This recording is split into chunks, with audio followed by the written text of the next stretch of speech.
તો મહુધા વિધાનસભાના પૂર્વ ધારાસભ્ય જોડાયા ભાજપમાં। મહુધાના પૂર્વ ધારાસભ્ય ઇન્દ્રજીતસિંહ પરમાર ભાજપમાં જોડાતા જિલ્લા કોંગ્રેસ પ્રમુખનું નિવેદન।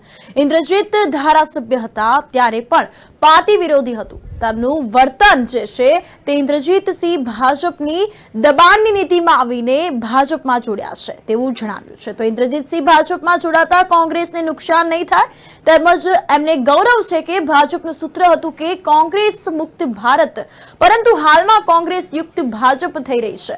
ચંદ્રશેખર જણાવ્યું છે તો તેમના પિતા 6 ટર્મથી જીતતા આવ્યા છે અને તેઓની ડીએનએ જ કોંગ્રેસ છે તેવું પણ ચંદ્રશેખરે જણાવ્યું છે।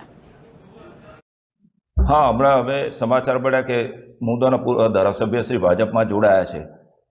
મને એવું લાગે છે એમની પર એટલી બધી દબાણ આવ્યું હશે અને એમના દ્વારા જે રસ્તાના જે ખાસ કરીને કામો હતા છેલ્લા 1 વર્ષમાં એમણે જે મૂક્યા હતા અને મને લાગે ચાલુ ધારાસભ્ય અને પૂર્વ ધારાસભ્ય વચ્ચે એક મતભેદ હતો અને એમણે ધારાસભ્ય તરીકે જે કામ મૂક્યા હતા એવું અમે સાંભળ્યું છે કે ચાલુ ધારાસભ્યને રદ કરાવવા માટે સીઓમાં સુધી પહોંચ્યા હતા। એટલે આ એક જબરદસ્ત એમની પર દબાણ હતું અને બીજી બાજુ ઘણું બધું દબાણ હોય છે। આ એક પત્ર નથી પણ ઇન્દ્રજીતભાઈ પર જે દબાણ હશે એટલે દબાણને લીધે આ કોંગ્રેસ છોડીને ભાજપમાં ગયા છે, પણ આનાથી કોઈ ફરક પડવાનો નથી। કોંગ્રેસ વધુ ને વધુ મજબૂત બની રહી છે ધીરે ધીરે અને ઘણા કાર્યકરો ગયા તો એમનો વ્યક્તિગત નિર્ણય છે।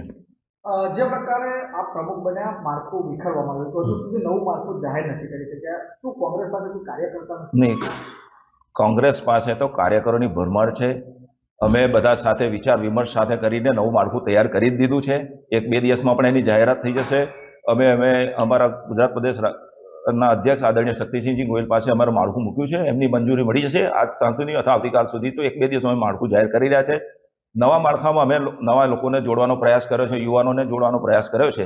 એટલે ગઈ વખતે જે માળખું હતું એમાં ઘણાને પ્રમોશન આપ્યું છે અને કોકને આગળ જવું છે ને એ રીતના છે, ઘણા વ્યક્તિગત કારણોસર નથી રહ્યા એટલે અમે આખું માળખામાં ફેરફાર કર્યો છે અને ચોક્કસ 1-2 દિવસમાં જાહેર કરી દઈશું। અગત્યનો પ્રશ્ન, ઇન્દ્રજીતસિંહના પિતા વર્ષોથી કોંગ્રેસ સાથે જોડાતા હતા, ધારાસભ્ય હતા, તો તેઓ પણ કોંગ્રેસ સાથે છેલ્લો પાડશે? જેના ડીએનએમાં જ કોંગ્રેસ છે એવા આદરણીય નટવરસિંહ બાપુ કોંગ્રેસમાં જ રહેશે। હું ચોક્કસ પણ માનું છું કે ક્યારેય કોંગ્રેસ છોડીને નહીં જાય, કારણ કે જે પાર્ટીએ આટલું બધા 6 ટર્મ સુધી ધારાસભ્ય બનાવ્યા હોય તો એમના ડીએનએમાં જ કોંગ્રેસ છે, એટલે એમની વિચારધારા જ કોંગ્રેસની છે, ક્યારેય જોડી ના જઈ શકે। હું ચોક્કસપણે મારું અંગત માનું છું। નહીં